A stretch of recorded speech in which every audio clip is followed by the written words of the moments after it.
প্রিয় দর্শক, আসসালামু আলাইকুম। দর্শক, আপনাদের প্রীতি ও শুভেচ্ছা জানিয়ে শুরু করছি আমাদের আজকের প্রতিবেদন। তো দর্শক, আজকে আমরা এক অসহায় মেয়ের গল্প তুলে ধরব, যার নাম হচ্ছে উর্মি। উর্মি নিম্ন মধ্যবিত্ত পরিবারের মেয়ে। উর্মির বাবা একটি বেসরকারি অফিসে কর্মচারী ছিল আর কি। তো তার বাবাটা মারা যায়। তো বাবাটা মারা যাওয়ার কিছু টাকা পায় অফিস থেকে, কিন্তু সেই টাকা তাদের এখন খরচ হয়ে যায় আস্তে আস্তে।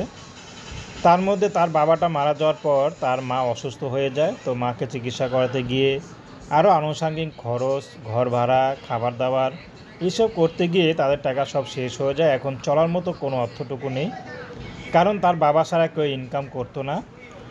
তো উর্মি এখন খুবই সমস্যার মধ্যে আসে। তার মধ্যে উর্মির বিয়ের বয়স হয়েছে। উর্মির মা এখন উর্মিকে নিয়ে খুবই চিন্তা করছে যে উর্মিকে কিভাবে বিয়ে দিবে।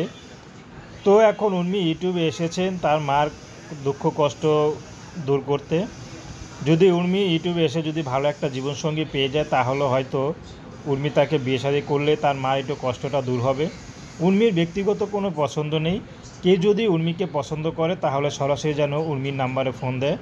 উর্মি যাকে পছন্দ করে বিয়ে করবে, উর্মি মা তার হাতে তাকে মেয়েকে তুলে দিবে।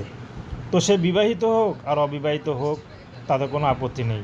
তো প্রেম, ভালোবাসা, সাহায্য, সহযোগিতা, বিয়ে শাদী করা একান্ত আপনাদের ব্যক্তিগত ব্যাপার। আসুন আমরা ৫ ওয়াক্ত নামাজ পড়ি, দেশের সেবা করি।